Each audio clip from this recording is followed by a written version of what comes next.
아라비아에 관한 경고라. 드단 대상들이여 너희가 아라비아 수풀에서 유숙하리라. 대마 땅의 주민들아 물을 가져다가 목마른 자에게 주고 떡을 가지고 도피하는 자를 영접하라. 그들이 칼날을 피하며 뺀 칼과 당긴 활과 전쟁의 어려움에서 도망하였음이니라.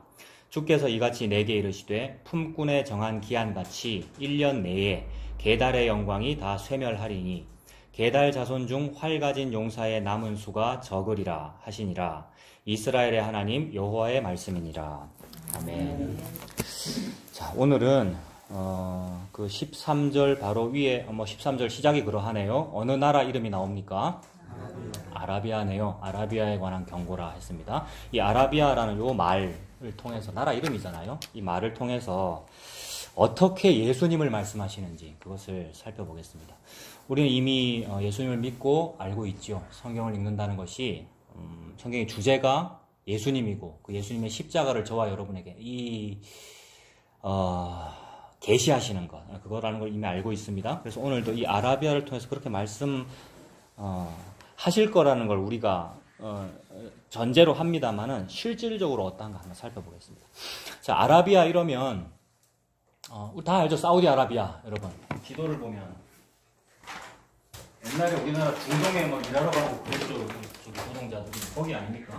거기인데 여기 아라비아 사막이라고 되어 있는데 이만하죠. 땅덩어리가 이 밑에까지 굉장히 큰 땅덩어리고, 지난주에는 두마를 살펴봤습니다만 두마 신약시대의 표현으로서 이두마, 에돔 해서, 에돔은 그 유다의 바로 동남쪽 이쯤이 에돔이거든요. 근데 이제 오늘 본문 이거 살펴보다가 보니까 두마라는 곳을 지도에 찾으니까 두마 이쯤이더라고요.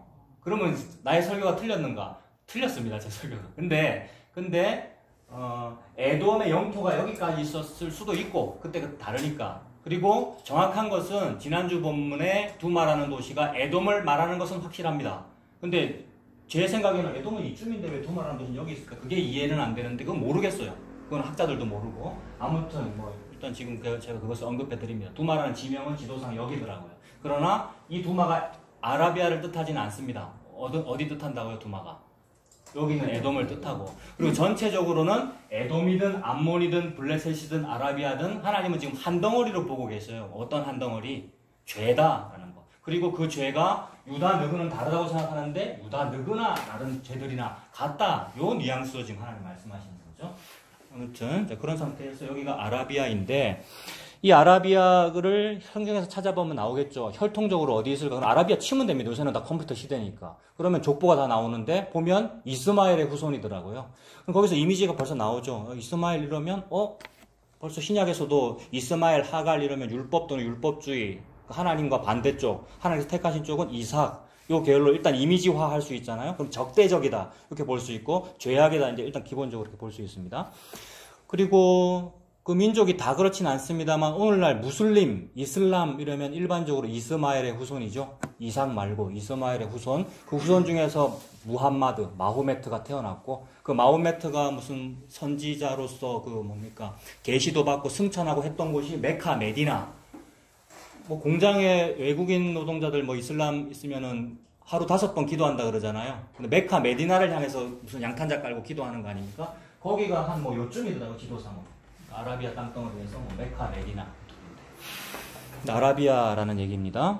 그리고 방금 제가 본문 읽었습니다마는 13절에는 아라비아에 관한 경고라라고 해놓고 드단 대상들이여 이라는 말이 나오고, 14절도 보세요. 또 지명 뭐 나옵니까?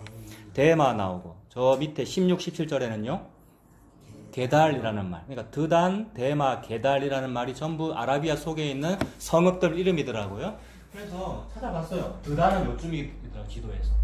대마는 요쯤이고, 게달은 어딘지 정확하지 않으나 아라비아를 게달이라고 그러더라고요. 그러니까 이거 전체가 다 아라비아에 대한 지금 말씀인 거죠. 그러니까 아라비아 안에 있는 성읍들 하나하나 일컬으시면서 경고를 하고 계십니다. 그래서 전반적으로 적대적인 이미지죠. 이삭은 선민의 이미지이고, 이스마엘 이쪽은 적대적인 이미지, 하갈의 후손, 그런 이미지입니다. 그래서 성경 전체에서 이 아라비아에 대해서 적대적으로 표현하는 구절을 다 찾아봤는데 너무 많아요. 너무 많으니까 그냥 제가 훑어드리기만 할게요. 역대하 같은 이런 역사서를 보면 하나님께서 아라비아 사람들의 마음을 격동시키사 여호람을 치게 하셨으므로 전쟁 관계네요. 아라비아와 여호람 유다의 왕이 전쟁 관계예요. 아라비아 사람들과 함께 와서 진을 치던 부대가 그의 모든 형들을 죽였다. 그러니까 왕자의 형들을 죽였어요. 왕될 왕족을 다 죽였기 때문에 동생 막내 아들만 살아남아서 겨우 얘가 왕되는 이야기가 나온단 말이에요. 누가 죽였느냐? 아라비아가 죽였다 이 말입니다. 적대 관계다라는 얘기고요. 또 아라비아 사람들과 마온 사람들을 치게 하셨다. 이것도 치고 전쟁하는 얘기고. 아라비아 사람 게셈이, 요거는 느헤미야서의 얘기입니다. 산발라, 도비아, 아라비아 사람 게셈 이런 사람들이 무슨 일을 했느냐 하면 느헤미야는 열심히 성전 건축하고 성벽을 수축해서 완성하려고 하는데 그거를 방해하고 호시탐탐 방해하고 그 다음에 막 공문 보내가지고 민원 제기하고 막 이러는 거잖아요. 근데 또 느헤미야나 하나님의 백성들이 성전을 건축하고 성벽을 짓는다는 얘기는 다윗 같은 마인드로 성전을 지어드릴게요. 요 마인드가 아니라 참된 성전이 이게 복음으로 신약으로 우리가 해석해야 되는 거죠. 참된 성전이 예수님을 의미하고 성전을 짓는다 또는 성벽이 완성된다라고 하는 것은 하나님께서 예수님이라고 하는 집을 다윗에게 지어준다는 일의 나타남이거든요. 그래서 이제 느헤미야가 그 일을 하고 있는데 그걸 반대한다는 거죠. 그래서 생략하고 우리가 이제 복음으로 설명하면 예수님 믿는 걸 반대한다는 거죠. 산발라, 도비아, 아라비아 사람 이런 사람들이 느헤미야의 성벽 건축을 반대하는 것은 예수님이라고 하는 거처. 제목에도 이미 이미지가 나옵니다. 제목이 수풀에서 유숙인데 이 반대말 뭐예요? 수풀에서 야영해야 되는 상황의 반대말. 거처고 정주할 처소 아닙니까? 영주할 처소. 그러니까 예수님이 영주할 처소다. 그게 집이다. 그리고 그 집이라고 하는 곳에 문 빗장을 걸어야 되고 성벽을 해야 되고. 그러니까 예수님이 성벽이라는 얘기고 예수님이 문 빗장이라는 얘기고 집이라는 얘기잖아요. 그 일을 눈에 보이는 형태로 느헤미야한테 시킨 거 아닙니까? 그걸 하고 있는데 아라비아 사람이 반대했다라는 이미지니까 아라비아가 뭐예요? 적군인 거고 적대적인 이미지인 거죠. 그래서 산발락과 도비아와 아라비아 사람 게셈과 그 나머지 우리의 원수들이 내가 성벽을 건축하여 허물어진 틈을 남기지 아니하였다 함을 들었는데 그때는 내가 아직 성문에 문짝을 달지 못한 때였더라. 느헤미야는 언제까지 일해야 됩니까? 성문에 문빗장 걸고 문짝 달 때까지 일해야 돼요. 그게 완성이에요. 그게 예수님의 완성이란 말이에요. 근데 그거를 지금 반대하고 있고 문짝 못 달게 막 하고 있고 예수님을 반대하고 예수님의 십자가를 반대하고 이게 아라비아의 이미지인 거죠. 그리고 예레미야서에 가면 예레미야의 하솔이라는 말이 나오더라고요. 하솔이라는 지명이 나오더라고요. 그 하솔이라는 그 지명의 뜻이 또 거처더라고요. 이거는 이제 그냥 공부해서 아는 거죠. 저기 뭐 새 성경사전이니 영어로 NBD라고 그런 책들이 있는데 그런 거는 이제 신학교를 보통 가면 장로교회의 개혁신학교에서는 설교자가 설교하려면 무슨 단어를 찾아보고 싶으면 요 사전을 봐야 된다라는 매뉴얼에 있는 거라고요. 그러니까 이 말은 왜 드리냐면 공신력 있다 이 말입니다. 거기에 하솔이라는 단어가 나오고 뜻이 거처다. 그리고 그게 아라비아다 이렇게 되어 있어요. 그러니까 예레미야서에서도 아라비아를 설명하면서 그걸 하솔이라 그랬고 뜻이 거처래요. 근데 이것은 시사하는 바가 있습니다. 아라비아는 오늘 우리가 13절 읽었습니다만은 수풀에서 유숙하는 민족이고 그리고 하나님이 명령도 너희는 수풀에서 유숙해라 이랬어요. 왜냐하면 대상들이거든요. 낙타를 타고 아까 그 지도를 봤던 그 먼 길을 가면서 이 성읍에서 물건 떼와가지고 저 성읍에 가서 마진 붙여서 파는 이걸 대상이라 그러죠. 이걸 성경에서는 무역업이라고 또 그랬더라고요. 오늘 이런 걸 다 찾아볼 거예요. 그래서 이걸 하니까 정처가 필요 없죠. 정주할 처소가 거처가 필요 없어요. 그러니 우리는 거처가 필요 없는데 느헤미야 니는 왜 거처를 만드노? 반대하는 요 이미지와 연결되는 겁니다. 근데 하솔의 이름의 뜻은 또 뭐라고요? 거처라고요. 이 역설이 이게 뭐예요? 거처라는 이름은 가졌으나 거처는 아닌 거예요. 그들의 거처는 뭐예요? 수풀에서 유숙하는 거예요. 이게 야영의 이미지고 어떤 도피처가 없는 이미지이죠. 그래서 그런 사람들이 거처도 필요 없고 거처를 싫어하기에 느헤미야가 성문에 문짝 따는 걸 괴롭히고 싫어해요. 그래서 예레미야서에서는 그들을 게달과 하솔 나라들이라 그랬어요. 방금 이사야서에서 게달 있었죠? 게달이 아라비아였죠? 그러면서 성문이나 문빗장이 없이 홀로 사는 국민을 쳐라 이랬습니다. 성문이나 문빗장이 없이 홀로 사는 국민 방금 뭐라고요? 게달, 하솔, 아라비아잖아요. 유목민의 이미지, 무역업의 이미지가 그렇습니다. 그러면서 예레미야 49장 33절에는 하솔은 큰 뱀의 거처가 되어 영원히 항폐하리라 이랬습니다. 큰 뱀의 거처래요. 뱀 이러면 벌써 이미지가 뱀의 후손, 마귀, 죄악이 떠오르고 하솔이 거처라는 이름을 가졌는데 무슨 거처라고요? 뱀의 거처니까 적대적인 이미지다 이렇게 볼 수가 있죠. 그래서 이런 말씀들과 마찬가지로 오늘 본문에서도 아라비아를 적대적으로 표현하고 있고 아라비아가 황폐하다는 것을 얘기합니다. 그래서 어떻게 황폐하다는 걸 얘기했어요? 이사야 21장 13절 보세요. 아라비아에 관한 경고라라고 했고 드단 뭡니까? 대상들. 이게 무슨 업이라고요? 무역업이고 또는 유목민이기도 하고 방랑자죠. 드단 대상들이여 너희가 어디에 유숙한다고요? 아라비아 수풀에 유숙하리라. 물론 이들은 원래 수풀에 유숙합니다. 그죠? 대상들이니까. 근데 그런 사람들한테 너그 수풀에서 유숙해라 라는 요 명령은 너그 망하게 됐다 이 얘기입니다. 게다가 이미지가 아라비아 수풀에서 유숙하리라 이랬는데 이것도 이제 학자들의 연구를 찾아보면 13절 제일 앞에 있는 아라비아는 지명이고요. 아라비아에 관한 경고라라고 지명이고 뒤에 나오는 아라비아 수풀 있죠. 그 아라비아라는 말이 히브리어의 저녁이라는 말과 자음이 같대요.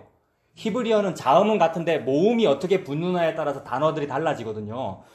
근데 자음이 같대요. 이거는 이제 이 문학적 기교죠. 하나님이 글을 그렇게 쓰시는 거죠. 그래서 아라비아라는 말과 저녁이라는 말이 비슷함으로써 독자가 읽을 때에 아이고 저녁이네, 스산하네 이런 이미지입니다. 근데 요거는 요 정도 하고 멈춰야 돼요. 위험해요. 무슨 원어를 가지고 자음이 어떠니 모음이 어떠니 하면서 하는 건 좀 위험해요. 왜 위험하느냐 하면 내가 방금 이 저녁을 이렇게 설명한 것을 여러분들이 무슨 근거로 믿을래요, 여러분?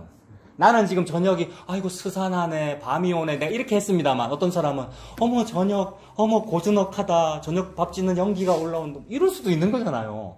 그러니까 요 정도에 멈추라 이 얘기입니다. 이해되셨어요? 너무 무슨 단어를 가지고 하는 건 모르겠습니다. 이것도 또 저의 주관적인 생각이네요.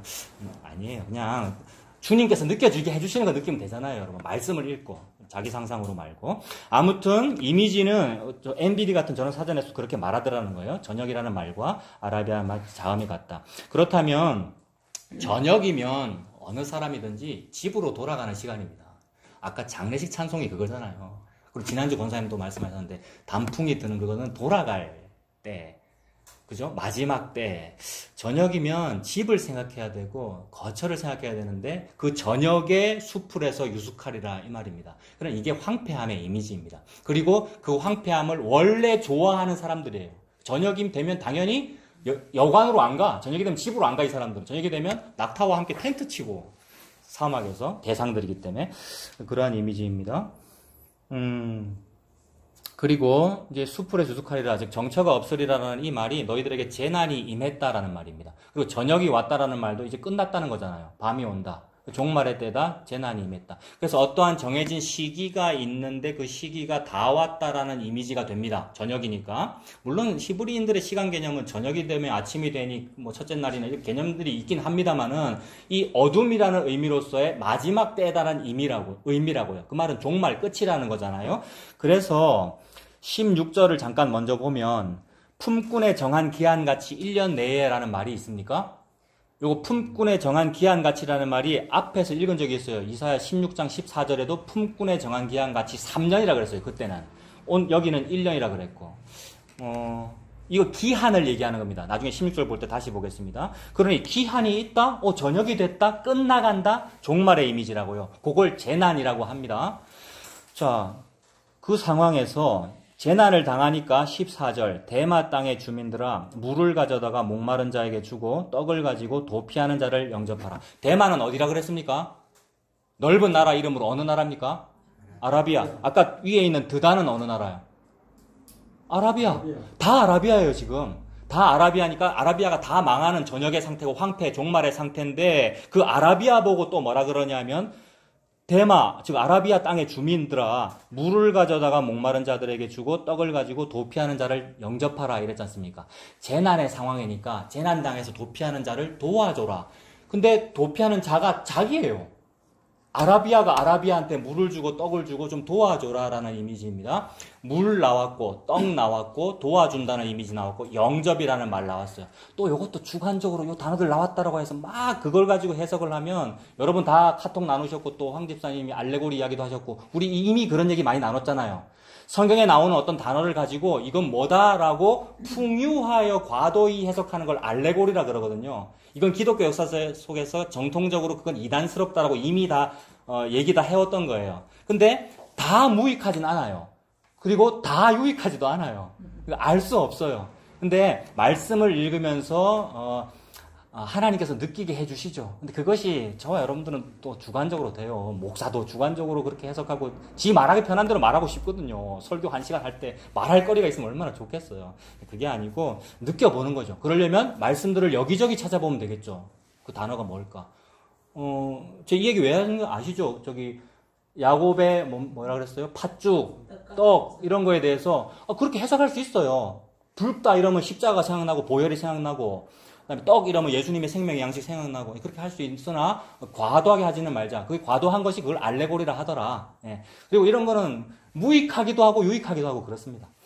그쯤 하고요. 아무튼 여기서는 지금 우리가 그렇게 떠오르는 단어들이 나타났다는 거예요. 물이 그러하고 떡이 벌써 딱 그러하잖아요. 영접이라는 단어 나왔고요. 도피자라는 말 벌써 나왔고요. 자, 그 정도 해두고 뒤에서 찾아봅시다.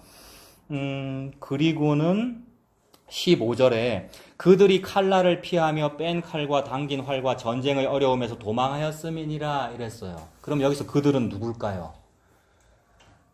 주석 다 찾아봤습니다. 그들이 누군지 몰라요, 여러분. 그럴 수 있습니까? 그럴 수 있어요, 여러분. 학자나 목사나 무슨 성도나 무슨 신학자나 모르는 걸 모른다 해야 그게 맞는 겁니다, 여러분. 이 그들 누군지 몰라요. 제가 존경하는 우리 고려신학대학원의 한정건 교수님은 이 그들이 유다라 그러시더라고요. 근데 또 다른 유수한 신학자들은 이 그들이 그 13절에 있는 드단 대상이라고 그러더랍니다. 모르는 거예요. 근데 우리 복음 안에서는 어떻게 보여요? 15절의 그들이 뭐냐면 칼날을 피하며 도피하는 자들을 의미하거든요. 그러니 전역을 당한 자들이고 재난을 당하는 자들이고 종말의 상황을 말한다고요. 이건 죄인을 의미하죠, 여러분. 재난을 당해서 도피하는 상황, 그 전쟁의 피해를 보는 사람 또는 어떤 죄를 지었기 때문에 벌을 당하는 사람, 벌 받는 사람, 어떤 죄인을 의미한다고요. 그러니 유다라고 해도 되고요. 우상 숭배에서 전쟁이 일어나고 쫓겨났잖아요, 여러분. 아수르한테 망하고 바벨론한테 망하고. 유다라고 봐도 되고 아라비아라고 봐도 됩니다. 그러니 결국 처음 서원에서 시작했던 아라비아와 유다가 같다는 거고 죄라는 점에서는 다 같다는 얘기입니다. 그래서 어떤 피난하는 자가 있는데 아라비아야. 그 피난하는 자가 아라비아 너이기도 하고 타국인이기도 하는데 아라비아 니는 그들에게 물 주고 떡 주고 영접해 주고 도와줘라라는 이미지입니다. 그리고 그러면서 그 재난이 어떻게 되는가를 설명하시는데 그게 21장의 결론이죠. 16절이잖아요. 주께서 이같이 내게 이르시되 품꾼에 정한 기한같이 1년 내에 게달의 영광이 더 쇠멸하니. 게달이 어디라 그랬습니까? 아라비아. 17절도 게달 아라비아 자손 중 활 가진 용사의 남은 수가 적으리라 하시니라. 이스라엘의 하나님 여호와의 말씀이니라. 그렇다면 아라비아가 망했고 아라비아가 칼날을 피해 도피하고 있는데 아라비아가 아라비아한테 물과 떡 주고 영접해야 하고 동시에 혹시나 이 재난이 없지 않을까 요행 바라지 마라. 품꾼에 정한 기한같이 1년 반드시 온다. 이 얘기라고요. 그러니까 품꾼에 정한 기한같이는 또 뭔 말일까 막 찾아보니까 너무 이해하기 쉬운 남자들의 말은 그거예요. 국방부 시계는 거꾸로 매달아놔도 돌아간다. 그 뜻이더라고요. 그러니까 품꾼에 정한 기한같이. 아까 16장 14절은 모압일 거예요. 14절이. 그러니까 모압이죠. 모압에게 종말이 오는데 품꾼에 정한 기한같이 3년이라 그랬어요. 그러니까 어떤 사람은 3년일 수 있고 얘네들은 몇 년입니까? 어떤 사람은 1년일 수 있고. 근데 다르다고 해서 뭐 기대하지 말아라. 그리고 서로 비교해서 쟤는 길어서 좋겠네, 쟤는 짧아서 좋겠네 하지 말아라.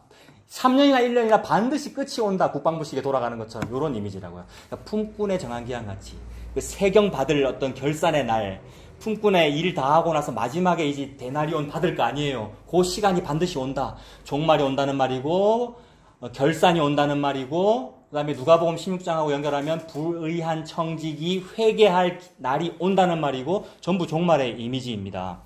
그래서 그날이 반드시 온다. 그날이 되면 어떻게 되느냐? 아라비아의 영광이 없어져요. 게달의 영광이 쇠멸되니까. 그 영광의 쇠멸이 뭡니까?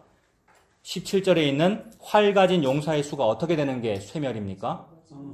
남은 수가 적은 게 쇠멸이죠. 이걸 특별히 이스라엘의 하나님 여호와의 말씀이니라 이랬습니다. 모든 게 다 여호와의 말씀이고 묵시고 계시잖아요. 근데 요 말 딱 붙인 것은 그걸 지금 묵시다라고 딱 드러내신 거죠. 영광이 없어질 거라 그랬어요. 아라비아의 영광이. 근데 그 영광 없어짐은 뭐냐 하면 남은 수가 적은 게 영광이 없어진 겁니다. 그럼 남은 수가 없어진 거는 그러면 여러분, 남은 수가 적어진 것은 좋은 이미지입니까? 나쁜 이미지입니까? 남은 수가 적다.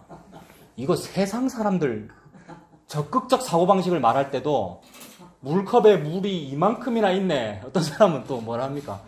요것밖에 없네. 같은 말이 아니에요, 그거?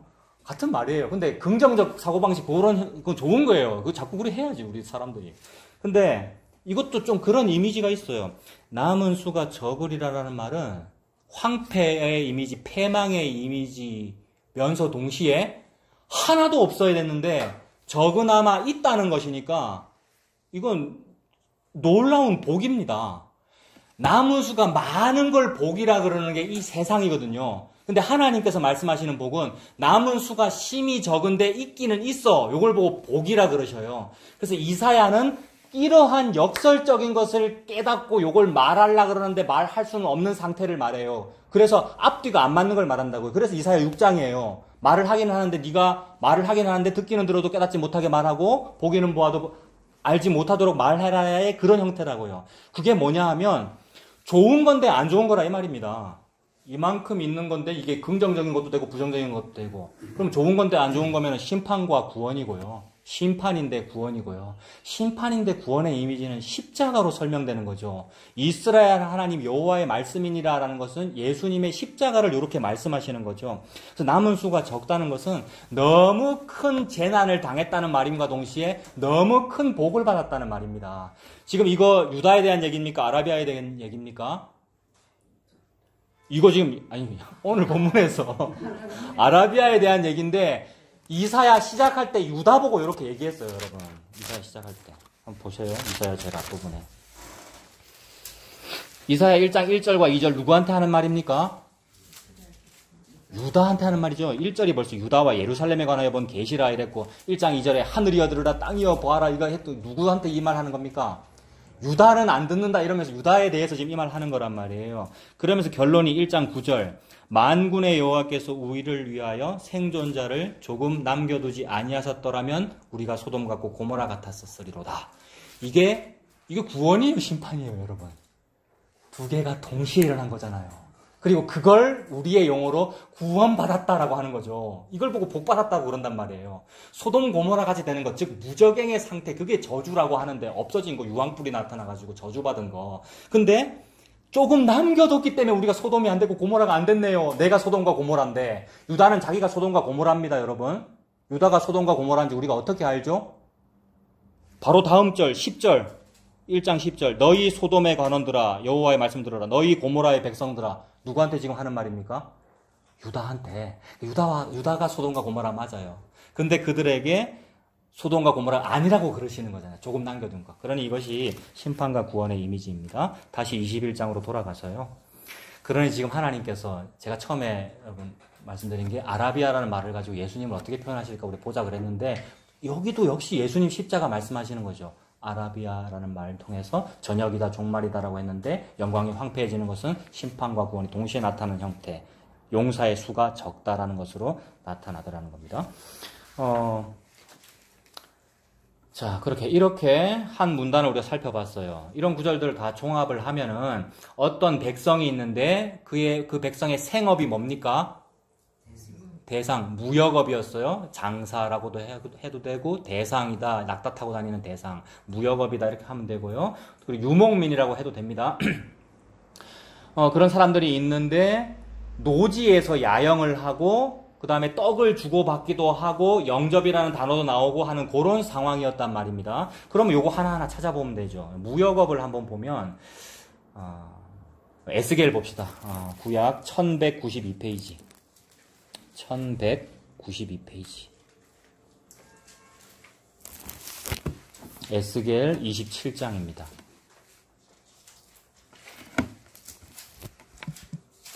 에스겔 27장. 예, 1192페이지. 27장 20절에, 그 전에 27장 자체는 어디에 대한 얘기입니까? 두로에 대한 얘기네요. 두로는 어디냐면, 잘 안 보이시겠지만, 이스라엘 땅에 붙어 있는 항구 도시거든요. 두로와 시돈, 뭐 신약에 보면 이런 글 많이 나오고, 그러니까 항구 도시란 말이에요. 항구 도시는 어디든지, 요빠도 그렇고, 두로도 그렇고, 항구 도시는 어디든지 무슨 업 하겠습니까? 무역업. 네, 무역업. 배로 무역업. 근데 그 두로가 무역업을 하니까 무역업은 반드시 상대자가 있어야 되죠. 그러니까 두로의 여러 무역 상대국 중에 하나가 아라비아라는 얘기를 하면서 에스겔에서 아라비아 얘기를 해요. 27장 20절에 보면 드단은 네 상인이 되었으며 말을 탈 때 까는 천을 너와 거래하였도다. 드단이 아까 어디였습니까?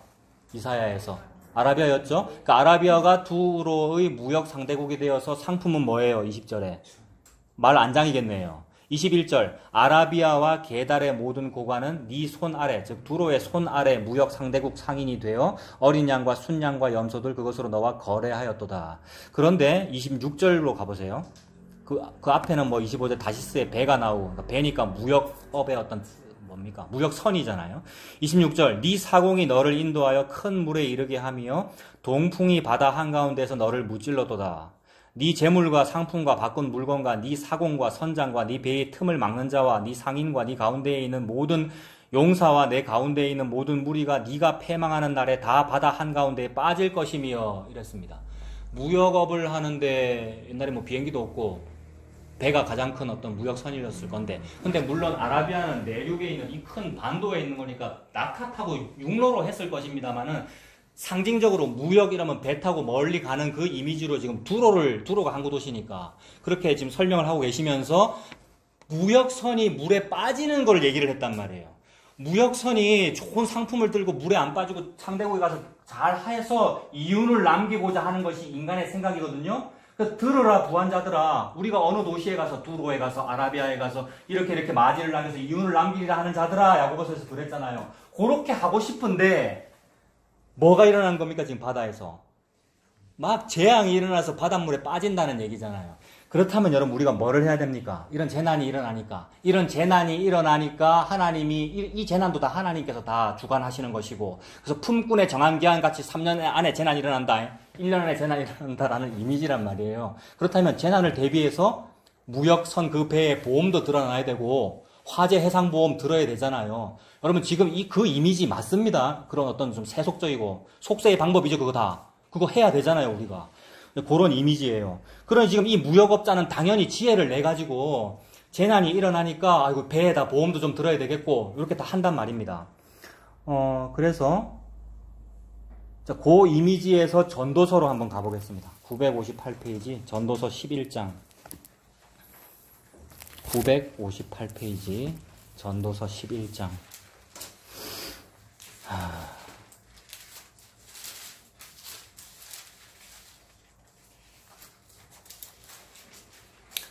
우리가 방금 무역업이라는 거 얘기했고 그 다음에 재난을 대비한 보험까지 얘기했습니다. 그리고 전도서 11장을 보면 1절에 너는 네 떡을 물 위에 던져라 여러 날 후에 도로 찾으리라 이랬습니다. 근데 여기서 저는 1차적으로 아까 13, 14절에 물떡 나왔잖아요. 이사야서에서. 그리고 여기 전도서 11장 1절에 물떡도 나오죠. 저는 1차적으로 그게 끌립니다만 그거 아닙니다, 여러분. 그렇게 단어로 문자로 연결하지 말자고요. 그거 아니고 다른 뜻으로 보자고요. 지금 11장 1절은 너는 네 떡을 물 위에 던져라라고 했는데 이것도 학자마다 해석이 너무 많더라고요. 제가 그동안 들어왔던 해석은 떡을 물 위에 던져라는 것은 불쌍한 사람 도와줘라. 저는 이렇게 들었었거든요. 그래서 이제 불우이웃 돕기 미리미리 해놔라. 그러면 그 불우이웃이 나중에 혹시 잘 되면 나한테 어떤 보답을 할 수도 있고 이렇잖아요. 그런 이미지였단 말입니다. 근데 좀 더 보니까 아니고 번역본이 많으니까 얼마나 좋아요. 요새는 인터넷 시대고 다 찾아보면 돼요. 그래서 새 번역을 보니까 이렇습니다. 제가 읽어드릴게요. 여러분 개역 개정을 보면서 어떻게 번역이 다른가 한번 보세요. 새 번역. 돈이 있으면 무역에 투자하여라. 여러 날 뒤에 너는 이윤을 남길 것이다. 완전히 이미지가 다르죠. 여러분 돈이 있으면 무역에 투자하여라. 여러 날 뒤에 너는 이윤을 남길 것이다. 그거하고 여러분 성경책 1절하고 연결됩니까? 에이, 연결돼요. 여러분, 이렇게 하셨는데, 단어는 문자는 다른데, 그 의도로 말씀하셨다 이거라고요.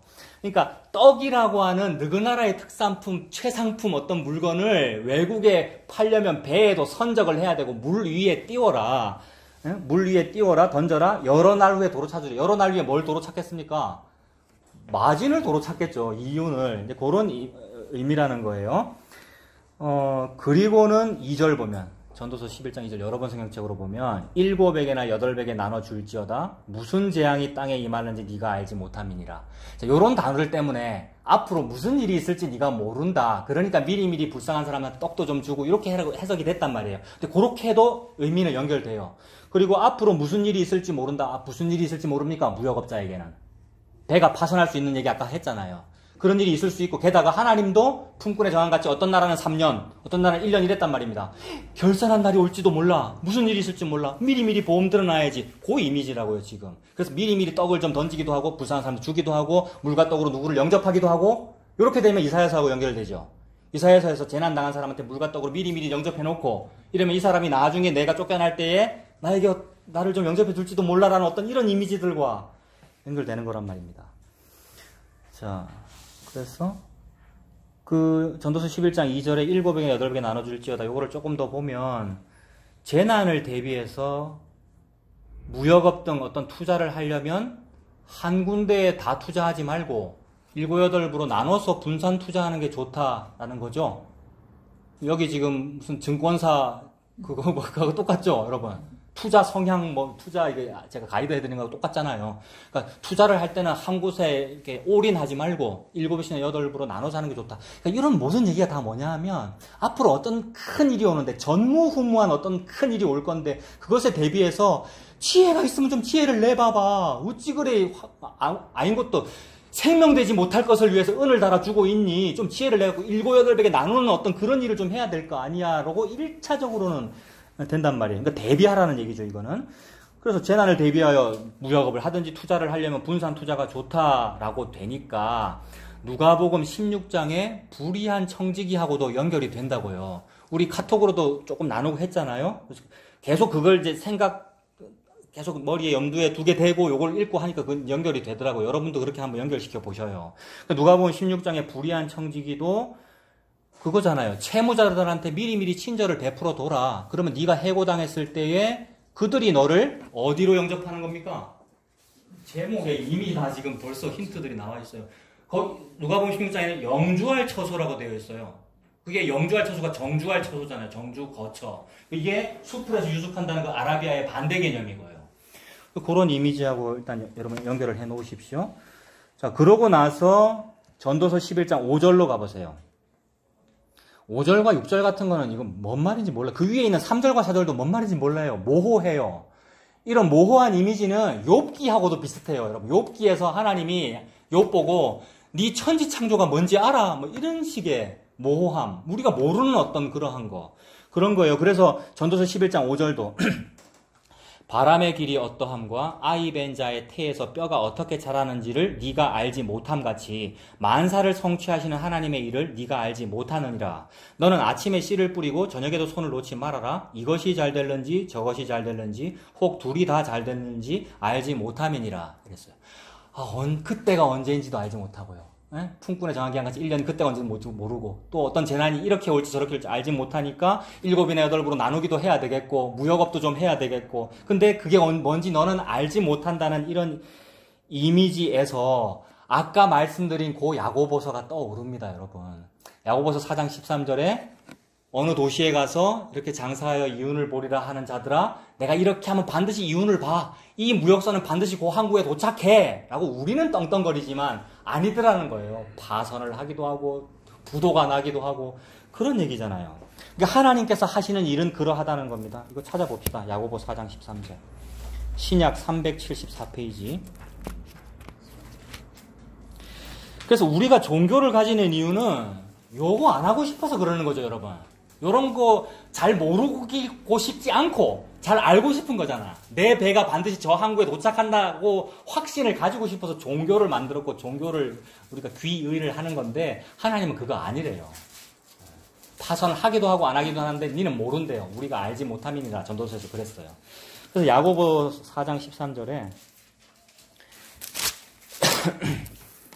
자, 좀 보겠습니다.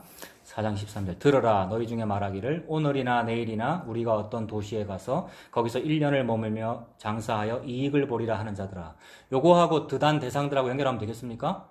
그리고 전도서에 우리가 아까 살펴봤던 그런 무역업 에스겔에서 보았던 그 이미지가 같습니다. 이익을 보리라 하는 자들아 내일 일을 너희가 알지 못하는도다. 너희 생명이 무엇이냐? 너희는 잠깐 보이다가 사라지는 안개다.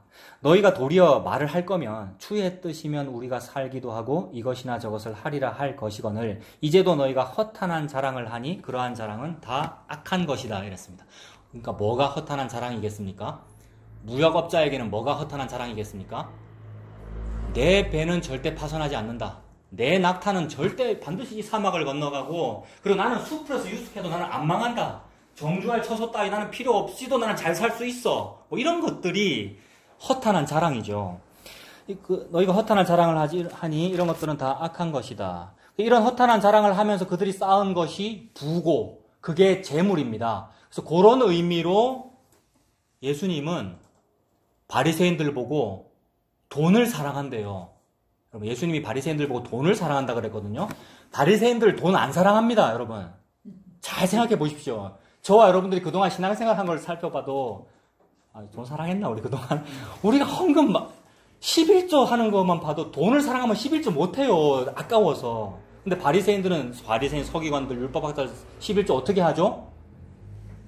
최소의 11조도 하고 이러잖아요. 배춧잎이 10장이 생기면 한 장 딱 떼서 그러니까 만 원짜리이기도 하고 배춧잎파리가 실제로 채소를 11조를 하기도 하는 것은 돈 사랑하지 않는단 말이에요. 근데 이러한 허탄한 자랑, 그러니까 이러한 종교성, 그게 돈을 사랑하는 거다. 그게 무역업이다. 그게 상업이야. 이윤을 보리라 하는 자들아. 그런 자들을 보고 부한 자들아 이랬습니다. 그런 자들을 보고 부한 자들아. 들으라 부한 자들아. 그래서 그 허탄한 자랑을 하지 아니하고 저에게 달려있지 않네요. 하나님께 달려있네요. 즉 주의 뜻이면 요게 선인데 17절에 선을 행할 줄 알고도 행하지 아니하면 죄다 이랬고 바로 같이 연결되면서 그 5장에 야고보 5장에 뭐라 했습니까? 들으라 부한 자들아 너희에게 임할 고생으로 말미암아 울고 통각하라. 뭐가 임하겠습니까? 어떤 나라는 3년 안에 어떤 나라는 1년 안에 그 같은 이미지잖아요. 여러분 이게 재난이잖아요. 너희 재물은 썩었고 너희 옷은 좀 먹었으며 너희 금과 은은 녹이 슬었으니 이 녹이 너희에게 증거가 되며 불같이 너희 살을 먹으리라. 너희가 말세에 재물을 쌓았도다. 그러므로 말세에 재물 쌓을 그때에 쌓지 아니하고 미리 뭐 했어야 했습니까? 7이나 열어 나누면 좋고 또는 어떤 채무자들이 있으면 미리미리 탕감시켜주면 좋고 그런 이미지죠. 미리미리 탕감시켜주면 좋다. 좀 빚을 많이 줄여주면 좋다. 이 이미지가 불의한 청지기하고도 연결되고요. 좀 이따 그 본문 봅시다. 누가복음 16장. 그래서 말세 재물을 쌓았고 보라 너희 밭에서 추수한 품꾼에게 주지 아니한 삭시 소리 지르며 그 추수한 자의 우는 소리가 만군의 주의 귀에 들렸느니라. 너희가 땅에서 사치하고 방종하여 살육의 날에 너희 마음을 살찌게 하였도다. 너희는 의인을 정죄하고 죽였으나 그는 너희에게 대항하지 아니하였느니라. 그러므로 이 물질적인 부유함도 되겠지만 동시에 이 종교적인 이 부유함, 즉 자기 확신의 부유함, 나는 반드시 천국 가, 요 부유함. 대표적으로 율법주의자나 바리새인 같은 이게 나는 요렇게 11조를 했으니까 또는 나는 요렇게 살았으니까 나는 반드시 천국이라는 항구에 도착해라는 지보험이란 말이에요. 자기 확신. 요게 네 맘대로 안 된다라는 얘기고 네 맘대로 안 된다는 걸 네가 진짜로 안다면 미리미리 7배, 8개 나누든지 아니면 뭡니까? 채무자들에게 좀 탕감시켜주든 이자를 감해주든지 라고 할 건데 니들은 하지 아니하고 그들을 오히려 압제했다. 그래서 그들을 오히려 압제한 그 이미지가 어떻게 나타나냐면 그러한 모든 사람의 대표자를 죽이는 것으로 나타납니다. 그런 모든 사람의 대표자가 예수님이고요. 그 예수님을 죽여요. 그래서 6절에 너희는 의인을 정죄하고 죽였으나 그는 너희에게 대항하지 않았다. 이거 누굽니까 여러분? 예수님이죠. 그래서 어떤 사람으로 연결하면 바리새인이 예수님을 죽이는 거고 율법학자가 예수님을 죽이는 거고 나 같은 종교인이 나의 부유함으로 예수님에게 세경을 주지 않고 예수님을 대접하지 아니하고 물과 떡으로 영접하지 아니하고 예수를 죽였다는 거죠. 근데 그 예수님은 대항하지 않았대요. 자, 그렇게 해두고 그러면 자, 바리새인들은 예수님을 대적하는데 예수님은 대항하지 않았다라는 이미지를 사복음에서 찾으면 되겠죠. 누가복음 16장 보세요. 신약 123페이지. 뭐 여기뿐만 아니라 전부가 다 복음서가 다 예수님의 행적인데 예수님께서 당연히 야단치고 지적하시지만 근데 십자가잖아요, 예수님께서. 그러니 바리새인을 포함한 죄인을 품으시는 거 아닙니까? 그러니 대항하지 아니하는 거고 그리고 죽일 때 죽임을 당하시는 거잖아요. 즉 도살장으로 끌려가는 어린 양과 같이. 그러니까 예수님께서 대항하지 않으신 거죠. 근데 바리새인들은 예수님을 힐난했습니다. 어떻게 하느냐 하면 누가복음 16장 14절을 먼저 보면 아까 말씀드린 거죠. 바리새인들은 어떻다고요? 돈을 좋아하는 자들이라 이 모든 것을 듣고 비웃거늘. 근데 실제로 돈 좋아 안 합니다. 열심히 헌금한다고요. 아까 처음에 몇 분 안 계실 때 말씀드렸는데 이번 주에 어떤 불교 신자가 화목교회에 헌금을 했습니다. 우리도 헌금합니다만은, 연보합니다만은, 바리새인이 연보 훨씬 많이 했어요. 바리새인이 돈 생기면 철저하게 11조 했고요. 돈 안 사랑해요. 근데 예수님은 그게 돈을 사랑하는 거야. 그 행위를 사랑하는 거, 그 율법주의로 다 지켰음으로 인하여 네가 확실하다고 믿는 그 확신, 그게 돈을 사랑하는 거야 라고 하는데 안 받아들여지니까 비웃었단 말이에요, 바리새인이. 근데 바리새인이 지금 뭘 듣고 비웃었느냐 하면 14절을 보면 이 모든 것을 듣고 비웃은 거잖아요. 그럼 뭐 듣고 비웃었는지 앞에 거 찾아봐야 되겠죠. 뭐부터 시작이냐면 15장 1절부터 시작되겠죠. 15장 1절 보세요. 모든 세리와 죄인들이 말씀을 들으러 가까이 나아오니 바리새인과 서기관들이 수군거려 이르되 이 사람 예수가 죄인을 영접하고 음식을 같이 먹는다 하더라 라고 하면서 시작된 말을 16장까지 쭉 가서 그거를 다 듣고 바리새인이 비웃었다 이 얘기입니다. 요게 시작이에요. 지금 세리와 죄인들이 있고 여러분 세리와 죄인들이 있고 바리새인과 서기관들이 있어요. 세리 죄인들은 바리새인들이 볼 때 뭡니까? 완전 개와 같은 사람이고 죄인이고 재난을 당해야 될 사람이고 바리새인이 볼 때 나는 재난 안 당할 사람이라 그러고 있고 이 사람들은 재난 당한 사람들이에요. 재난 당한 사람들이니까 니들은 재난 당해 마땅해. 내가 니들한테 물과 떡을 줄 필요도 없고 내가 니들 영접할 필요도 없고 니도 내 영접하지 마. 재수 없어. 이런 상황이란 말이에요. 사마리아인도 그렇게 보잖아요. 유대인들이. 마찬가지 이미지예요. 죄인을 그렇게 보더라는 거예요. 근데 바리새인 니도 죄인인데 예수님 말씀은 그 말은 우리도 죄인인데 우리 크리스찬 내가 죄인인데 우리가 나의 믿음을 가지고 또는 우리 교파 간의 어떤 신학적인 지위를 가지고 뭐는 다르다 저거는 하등하다 이러더라는 거예요. 근데 복음 알았는데 그 복음으로도 그러면 그게 바리새인입니다. 그 바리새인이 요 얘기를 다 듣고 내는 안 그런다고 비웃었대요. 근데 예수님은 네 복음하는 네 그게 돈을 사랑하는 거야. 또는 바리새인 율법주의 그게 네가 지금 그게 돈을 사랑하는 거야. 그러고 계시는 거예요. 근데 예수님은 지금 뭐 하고 있느냐면 죄인들을 영접하면서 음식을 나눠 먹었대요. 영접 나왔고 음식 나왔어요. 물과 떡을 나누고 영접 그 이미지하고 연결되잖아요. 이사야에서 아라비아 재난 당한 사람이었고 아라비아가 아라비아한테 뭐 하라 그랬습니까? 물과 떡을 나누고 영접하고 도피자를 도와주고 하라 했잖아요. 근데 그러니까 유대인이 유대인한테 그렇게 해야 되고 바리새인이 세리와 죄인한테 그렇게 함이 마땅한데 했다고 생각하고 있고 또한 하고 싶어 하지도 않고 하지도 아니하고 할 수도 없다는 얘기입니다. 이 설교가 중간에 중단되어서 해야 합니다로 멈추면 안 되고 해야 하는데 하지도 않았고 하기도 싫어하고 근데 다 했다고는 생각은 하고 하지도 못하더라. 그래서 예수님이 하고 있다라는 얘기입니다. 이 설교의 결론은 그거예요. 예수님이 지금 하고 있다는 거예요. 그래서 말씀을 하신 분이 말씀을 지키거든요. 아라비아야 물과 떡으로 영접해라라고 명령하신 분이 물과 떡으로 영접을 하시는 거예요. 예수님이 지금 세리와 죄인들한테 물과 떡으로 영접하며 서로 그러니까 세리도 예수님한테 물과 떡 주고 예수님도 물과 떡으로 영접하고 서로 먹고 마시고 있는데 그 말은 바리새인도 죄인이니까 예수님이 바리새인들한테도 물과 떡을 주시죠. 어떻게 물과 떡을 주십니까? 십자가로. 죄인에게 십자가로 내어주신 것이 예수님의 모든 것이잖아요. 그게 물과 떡을 주신 거잖아요. 근데도 바리새인과 서기관들은 수군거리고 욕을 합니다. 그때 들으라고 하신 말이 양 100마리가 있는데 99마리가 있고 한 마리 잃은 양이다. 그럼 한 마리가 세리와 죄인들이고 나머지 99마리는 너그 바리새인이네 라는 얘기잖아요. 그리고 10드라크마가 있는데, 그죠? 그 잃어버린 한 드라크마가 그 죄인이잖아. 근데 물론 한 마리 양과 한 드라크마가 죄인이고 세리와 죄인이다라는 얘기 속에 바리새인 누구도 사실은 그 한 마리 양과 한 마리 드라크마다 이렇게도 돼요. 근데 바리새인들은 뭐라고 그러고 있는 거예요?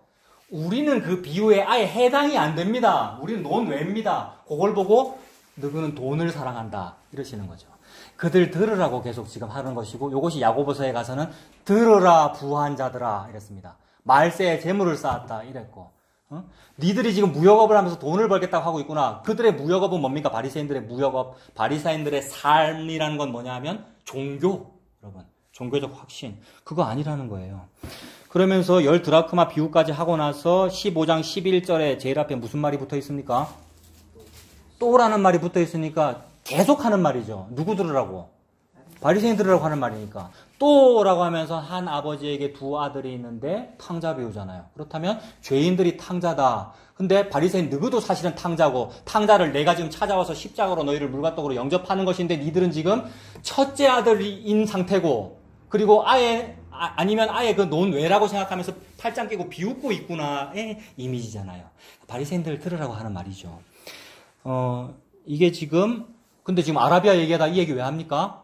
아라비아가 죄를 의미하고, 죄라고 하는 그 무역업의 상태가 그렇다는 거예요. 돈 벌겠다라고 하는 그 확신이 야고보서와 연결되었고, 그 부한자라는 것이 종교적 부함과 자기 확신, 이것이 자기 생업, 무역업, 이 종교, 그래서 바리새인하고 연결되는 겁니다.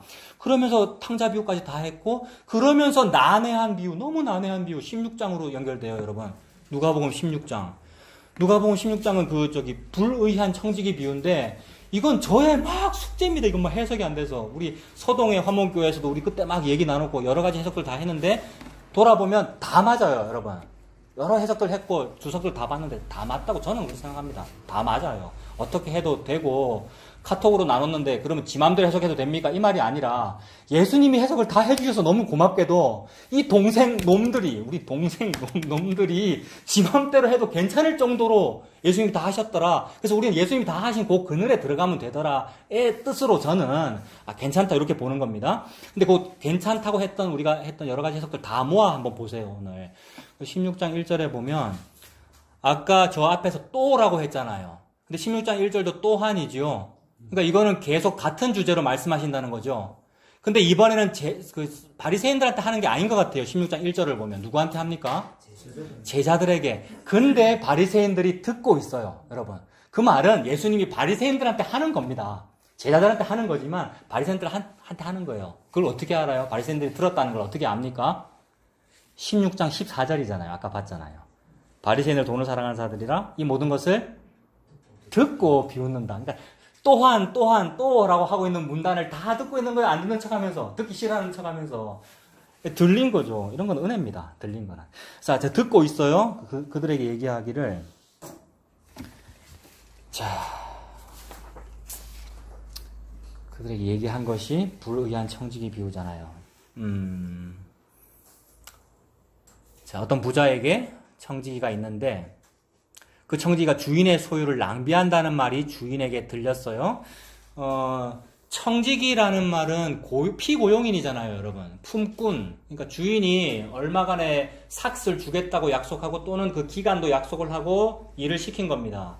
그래서 노예보다는 지위가 높을 수 있고, 근데 또 노예라고 봐도 돼요. 피고용인이니까. 근데 품꾼의 정한 기한같이 정해져 있어요. 그죠? 이사야서에서 봤던 품꾼의 정한 기한같이 정해져 있고 그날은 반드시 와요.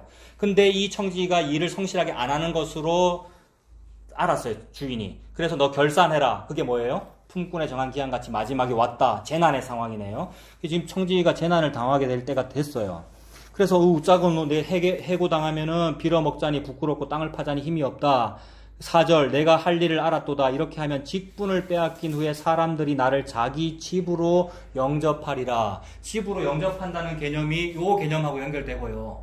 그죠? 수풀의 유숙이라는 것이 진짜 재난을 당하는 상황이고, 그래서 정처를 구한다. 영주할 처소. 이게 집이잖아요. 그래서 집으로 영접 받으려고, 즉 집이라고 하는 어떤 영접을 마련하려고, 요게 진짜 보험이고 요게 진짜 재난 대비란 말입니다. 그래서 진짜로 좀 재난을 대비해라를, 그걸 지혜라고 말씀하기 위해서 잠언과 전도서에서 지혜를 말씀하신 거고, 그래서 아까 전도서에서 떡을 물 위에 던져라, 재난 오기 전에. 그 다음에 재난 오기 전에 뭐 하라 그랬습니까? 7에게 8에게 나누어라. 같은 이미지로 연결되더라는 거예요. 재난 대비의 이미지. 그 청지기는 지금 재난 대비를 잘하고 있잖아요. 품꾼의 귀한 대비를 지금 잘하고 있단 말이에요. 그래서 집으로 영접하리라 대비 다 해놓고 5절에 주인에게 빚진 자를 일일이 불러다가 먼저 온 자에게 이르되 네가 내 주인에게 얼마를 빚졌느냐 말하되 기름 100마리니이다. 이르되 여기 네 증서를 가지고 앉아서 50이라고 써라. 또 다른 사람 불러서 네 얼마 빚졌노? 밀 100석 빌렸습니다. 그러면 80 빌렸다고 써라 이랬습니다. 어떻게 준 거예요? 채무자들을 불러다가, 즉 7이나 8을 불러다가, 물론 여기서 둘만 불렀습니다만은 여럿을 불러다가 100말 빌렸습니다. 50이라고 써라. 100석 빌렸습니다. 80이라고 써라. 탕감해 준 거죠. 요 탕감해 줬다는 요 두 구절을 가지고 모든 주석 다 봤습니다. 해석이 다 다른데 모호해요. 잘 모르겠다라는 게 일반적이에요. 근데 그래도 제일 괜찮은 것은 개혁주의 스터디 바이블이라는 게 있어요. 우리 대한예수교 장로의 고신이죠. 뭐 고신 아닌 분도 있습니다만 기본적으로 개혁주의란 말이에요. 그래서 가장 건전한 거는 개혁주의 주석 일단 보면 돼요. 그리고 뭐 요런 주석 시커먼 뭐 이런 게 이제 박윤선 목사님 주석인데 다 아시죠? 우리나라 최초의 전권 주석 쓰신 분이고 일단 저걸 개혁주의라 그런단 말이에요. 그래서 너무 엉뚱한 딴소리 안 들으려면 기본적으로 개혁주의 보면 됩니다. 그래서 개혁주의 주석은 뭐라 그러냐면 신명기 율법에 유대인들은 이자 받을 수 있습니까? 없습니까? 이자를 못 받아요. 근데 유대인들은 전 세계적으로 무역업 제일 잘하고 상업 제일 잘하고 또 뭐 잘합니까? 금융업 도사 아닙니까? 이거 다 아시죠? 미국 헐리우드 요거 때문에 미국 붙잡고 있는 것이고 그 다음에 옛날에 히틀러가 미워했던 이유가 우리는 이렇게 독일어로 아르바이트 열심히 해야 겨우 먹고 사는데 쟤네들은 돈 먹기 해서 먹고 살더라. 이게 미운 거거든요. 그런 거예요. 무역업을 잘하고 금융업 잘했어요. 이자를 못 받는데 어떻게 금융업을 잘하죠, 여러분? 율법을 다 지키면서 이자 받을 방법을 고안해내는 거죠. 이런 걸 보고 똑똑하다고 그러는데 그거 지혜는 아니라고 그러시는 거죠. 하나님은 그거 지혜 아니다. 나중에 다른 걸 보고 지혜라고 칭찬하셔요. 그거 지혜 아니에요. 그거는 나쁜 거예요. 근데 어떻게 하느냐 하면 기름 아까 얼마 빌렸다고 그랬습니까? 100말인데 원래 50말 빌렸는데 차용증 쓸 때 원래부터 니는 원금이 100말이야 라고 쓰는 것이 관행화되어 있었다라는 게 개혁주의 주석이에요. 요게 제일 타당해 보여요, 여러분. 그러니까 유대인의 어떤 그 금융업을 생각해 볼 때 그랬겠네. 그러니까 율법은 다 지키는데 어떻게 하는 거예요? 율법은 다 지킨 거죠. 원금이라고 썼으니까. 이거 원금이에요 라고 썼고 그 다음에 빌리는 사람도 원금이라고 의뢰하는 거죠. 그거 왜 그렇겠어요? 그 사회 안에서는 그런 거예요. 관행이고 원래 그렇게 하기 때문에. 실제로 내 손에 빌린 것은 50이지만 이거 그렇게 쓰는 것으로 그냥 넘어가는 거예요. 어차피 이자나 줄 수도 없고 받을 수도 없고 원금이라고 말을 해야 되는 것이고 누구나 다 그렇게 한다는 거죠. 그러니 이 주인도 의뢰이 그렇게 하고 있는 거죠. 그렇게 봤다는 겁니다. 그리고 그다음 뭐예요? 밀도 마찬가지죠. 원래 80빌렸는데 100이라 썼다. 근데 이 청지기가 재난을 대비하여서 행동하기를 원래 원금이니까 원래 80이고 원래 50이니까 했다라는 거예요. 근데 요 행동을 보고 주인이 갑자기 마음을 바꾼 거란 말입니다. 그럼 또 요거는 어떻게 해석할 수 있느냐? 해석이 안 되는데 일단 이 주인은 하나님이에요. 하나님께서 참된 주인이셔요. 근데 그러면 처음에 하나님이 이자 받으려고 그러면 차용증을 그렇게 부풀려 썼단 말인가? 그건 해석 안 돼요. 그런데 다만 나중에 그래 원금이 그거지 그게 맞아 라고 하면서 주석에는 뭐라 그러냐면 청지기가 주인의 표의를 찔렀다 이렇게 돼 있더라고요. 표의를 찔렀다는 것이 허점을 찔렀다라는 말인데 참된 주인께서는 허점 찔리기를 원하셨다. 저는 이렇게 보여요. 참된 주인께서는 표의를 찔리기를 원하신 거예요. 그래서 그 주인께서 찔리기를 원하신 그 표의는 뭐냐면 십자가예요. 내 아들의 십자가로 너를 구원하고 싶은데 내 아들의 십자가가 구원인데 그거를 알아먹기를 바라는 것이고 그거를 말하기를 바라는 것이고 그것이 말해지는 거를 보고 지혜라 그러고 그걸 기뻐하는 거라는 거예요. 그러니까 지금 차용증이 좀 낮아진 상태를 기뻐하는 그 주인이 하나님의 이미지라고요. 그래서 하나님께서 그 주인이 지금 좋아해요. 지금 싫어해야 되는데.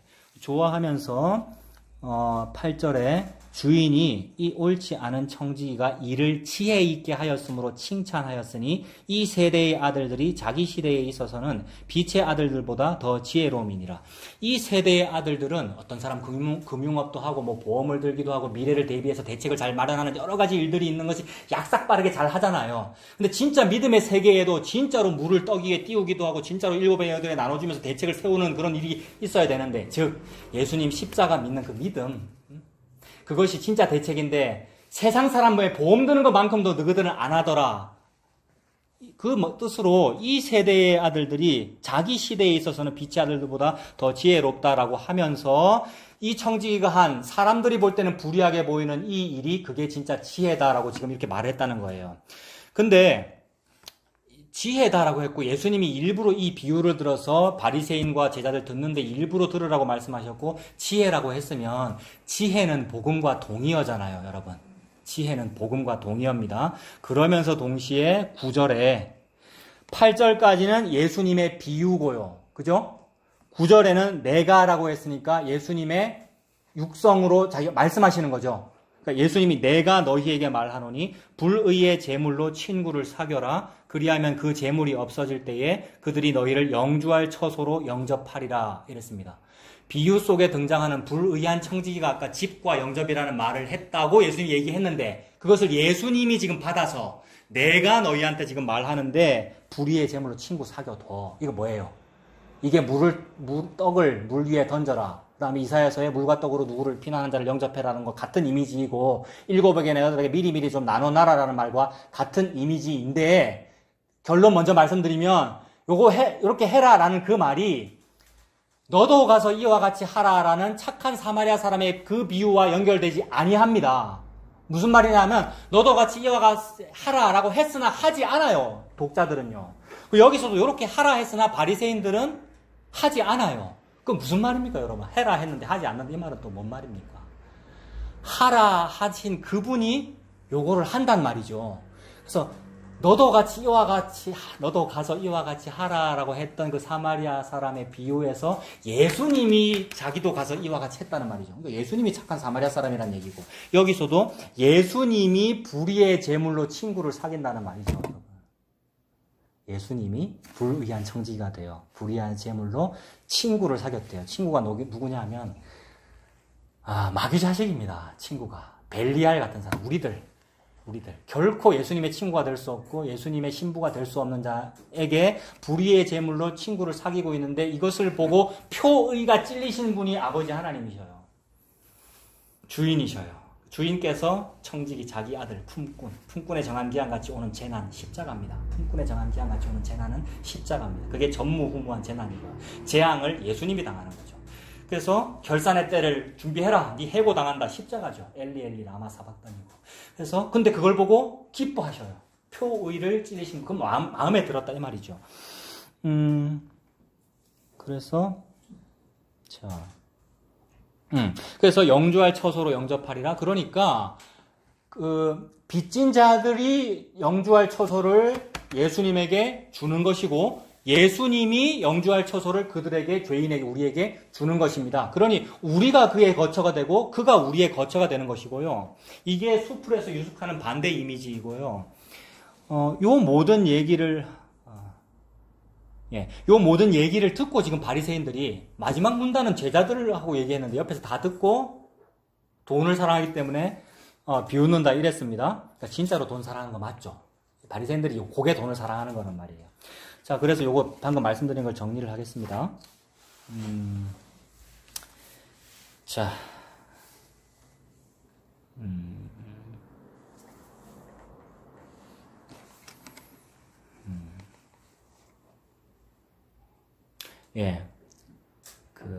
원래는 50마리였는데 아까 말씀드렸죠. 100마리라 썼었고 원래는 80석이었는데 100석이라고 썼었다. 요게 개혁주의 주석 가장 타당해 보인다고 그랬잖아요. 자, 요렇게 되면 청지기는 주인에게 부당한 이유는 주지 못하지만 그죠?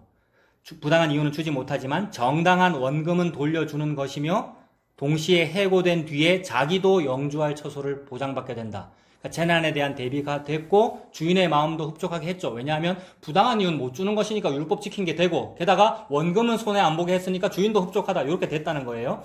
근데 주인은 그걸 치해라고 했다라는 예수님 말씀이니까 그러면 그게 왜 복음이지? 요거 풀어야 됩니다. 치해와 복음은 동의어니까. 그럼 이게 왜 복음일까? 시편 51편에 보면 이건 너무나 자주 말씀드렸는데 시편 51편은 다윗이 우리아의 아내 밧세바를 범했을 때에 자기는 허탄한 자랑했어요, 속으로. 이거는 죄가 아니다, 이런 거요. 그게 허탄한 자랑이잖아요. 근데 선지자 나단이 왔다는 것은 그리스도 영이 같다는 거죠. 예수 그리스도께서 다윗한테 말씀하셨다는 거잖아요. 나단이 왔을 때에 이런 뭐라 그러냐면 51편 4절에 내가 주께만 범죄하여 주의 목전에 악을 행하였사오니. 우리 이 얘기 자주 나눴죠. 이거 어떻게 보면 조금 교만한 표현이잖아요. 다윗이 내가 주께만 범죄하였습니다. 이 표현이 교만한 표현일 수 있다 그랬잖아요. 근데 이 표현의 뜻이 뭡니까? 어디 다윗이 주께만 범죄했습니까? 우리아도 죽였고 밧세바도 범했고 다른 사람들하고 싸움도 했을 것이고 전쟁도 많이 했고 다른 사람 미워도 했을 것이고 범죄한 것이 많은데 그런 거를 얘기하지 아니하고 주께만 범죄했다. 게다가 개정판에는 주께만 범죄했다 이렇게 되어 있는데 새번역이나 이런 데 보면은 주께만이라는 말이 2번 나오더라고요. 뭐를 2번 번역한 거냐면 주께만 범죄하여 주의 목전에 악을 행하였사오니 이게 2개다가 주께만이더라고요. 강조하는 거죠. 주께서 말씀하실 때에 의로우시다 하고 주께서 심판하실 때에 순전하시다 하리이다. 내가 죄악 중에서 출생하였으며 어머니가 죄 중에서 나를 잉태하였나이다. 주께만이라는 말은 2번 했고 주께서를 뒤에 2번 더 하면서 주님과의 관계에서 무슨 얘기를 지금 했어요. 그러고 나서 나는 죄 중에 잉태됐다 이 말 했습니다. 자, 어찌 주께만 범죄했습니까? 다윗이 우리한테도 했고요. 밧세바에게 수많은 사람들에게 모든 피조물들에게 저와 여러분들이 모든 피조물한테 죄 짓고 있습니다. 여러분 맞죠? 그래서 우리의 죄 때문에 피조물들이 지금 탄식하고 있거든요. 모든 피조물들이. 그래서 모두 탄식하도록 만든 게 다윗이고 우리인데 어찌 우리가 주께만 범죄했습니까? 그런데 그런 죄는 나의 근본, 나의 죄의 근본과 비교했을 때는 죄도 아니라는 겁니다. 나의 근본, 나의 죄가 뭡니까? 방금 다윗이 시편에 말한 대로 어머니의 모태 중에서 죄 중에 잉태되었고 근본이 죄입니다라고 말한 그 죄. 이 죄는, 이 다른 모든 죄는 요거와 비교하면 이건 죄도 아니더라는 거예요. 그 이미지로 일단 볼 수 있고. 그래서 그 상태가 근본이 죄악 중 출생이라는 말이고, 죄 중에 잉태됐다라는 그런, 그렇게 노래를 부른 거죠, 다윗이. 그래서 근본을 해결 못할 존재가 이자 해결 못 하잖아요. 근본을 해결 못할 존재가 이자 해결할 수 있습니까? 원금도 해결 못할 존재가 이자 갚을 수 있습니까? 그 신명기 율법에 하나님은 뭐 안 받으신다고요? 이자 안 받으신다고요. 근데 율법은 뭐라 했습니까? 혹 갚을 수 있으면 원금 갚아라 이랬어요. 근데 그것도 탕감해줘요. 율법은요. 언제가 되면 기한이 와요. 기한이 여러분 품꾼에 정한 기한같이 기한이 온다고요. 그래서 희년을 기다리는 것이고 노예 해방을 기다리는 것이고 여러분. 그래서 치해다 이랬는데 이 복음이에요. 해방, 놓아줌, 탕감이 복음이잖아요. 근데 아까 그 불의한 청지기 이미지에서는 원금은 탕감 안 해줬어요. 그럼 그것도 풀어야 돼요. 원금 탕감 안 해줬는데 그게 어찌 해방이냐? 그게 어찌 복음이냐? 하나님은 일단 이자는 안 받아요. 원금도 해결하지 못할 존재가 이자를 다 갚는다 이거 불가능하지요. 그래서 주께만 범죄한 게 그게 원금입니다. 하나님은 이자를 안 받습니다. 네가 갚아야 되는 거는 원금이야. 이자는 너 갚지도 못해. 우리아나 밧세바에 대한 범죄는 네가 피해를 보상하든 그러니까 뭐 우리아나 밧세바에 대한 범죄 평소에 전쟁하면서 사람 많이 죽인 거 또는 누구 미워한 거 이런 것들은 이자라고 볼 수도 있겠죠. 비유하자면 그런 것들은 네가 징역을 살든지 아니면 네가 피해 보상을 하든지 아니면 사형을 당하든지 사형 당해야 되죠. 다윗이 사람 죽였으니까 사형 당해야 되잖아요. 사형을 당하든지 아니면 그렇게 값을 치러야 되는 게 이 세상의 법이야. 맞죠? 이 세상의 형법이 지금 그렇게 되어 있잖아요. 근데 그렇게 되어 있는데도 사실 안 하죠. 어떤 사람은 죄 지었는데도 죄값 안 치르고 잘 살고 있는 게 이 세상이잖아요. 그러니까 그게 오염된 세상이다. 근데 법으로는 뭐 갚으려면 갚을 수도 있도록 형법 받을 수 있도록 그렇게 되어는 있다 이 말이에요. 그게 세상의 법이야. 또는 어떤 사람은 그런 값을 치르지도 않아. 그게 인간이야. 그런데 하나님께 대한 범죄는 너 뭘로 갚을래? 이 말입니다. 원금은 그래 뭘로 갚을래? 이자는 형법대로 갚으려면 갚을 수도 있는데 원금은 뭘로 갚을래? 원금을 갚으려고 우리가 뭐 하면 되겠습니까? 1년 된 수송아지로 할래, 수양의 기름으로 할래, 월삭 지키는 걸로 할래, 절기로 할래, 대회로 모이는 걸로 할래, 제사 드리는 걸로 할래, 번제로 할래, 무슨 제사로 할래, 그 얘기잖아요. 그러므로 율법은 제사 드려라, 절기 지켜라, 월삭을 바쳐라, 어떻게 해라, 분양을 어떻게 해라 라고 되어 있으나 사람은 할 수도 없고 하지도 않거니와 하라고 하신 분이 하더라는 거죠. 그걸 해라라고 하신 분이 제사가 되어 죽는 거잖아요, 여러분. 그 예수님이죠, 그러니까. 그래서 너는 원금 뭘로 갚을래? 그러니까 이자는 당연히 못 갚는 것이고 원금은 갚으려고 하는데 제사 잘 드려서 갚으려고 하는데 그것도 갚지 못하는 그 원금이라고 하는 제사를 누가 갚는 거예요? 예수님이. 그래서 예수님이 희생 제물이고 예수님 화목 제물이고요. 그래서 아까 그 시편 51편에 연결되는 이제 결론 부분에 가서 다윗이 그 얘기를 하죠. 주께서는 제사와 번제를 기뻐하지 아니하시는구나. 주께서 원하시는 제사는 상한 심령이구나. 그 뭐가 상한 심령이겠습니까? 저는 원금도 갚고 이자도 다 갚을 줄 알았는데 그게 바리새인이거든요. 내는 이자 다 갚았다라고 생각하는 거고. 그 다음에 쟤네들 바리새인 서기관 뭡니까? 세리 죄인들은 전혀 갚지도 못해. 갚아야 돼. 근데 갚지도 못해. 나는 근데 다 갚았고 사실 갚을 것도 없어. 이게 바리새인이고요.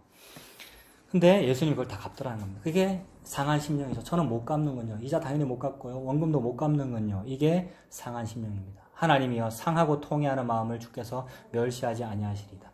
그래서 갚아야 되는 것은 원금입니다. 저는 원금도 못 갚는군요. 그 원금을 갚으신 게 예수님의 십자가군요. 이게 상한 심령입니다.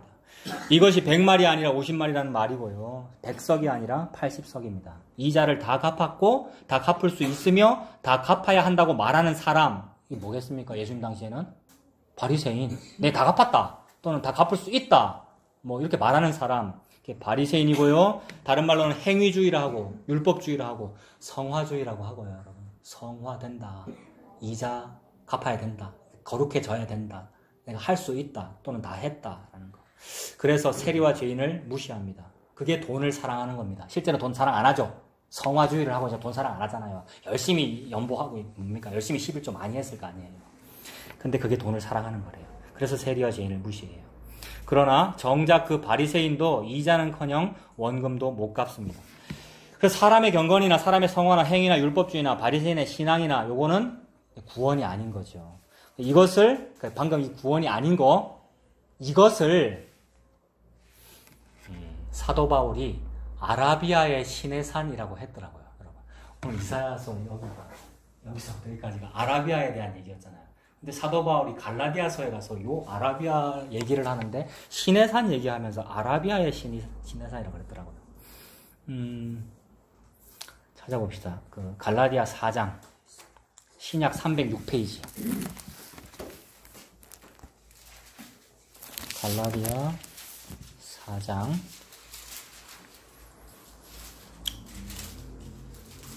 21절부터 보면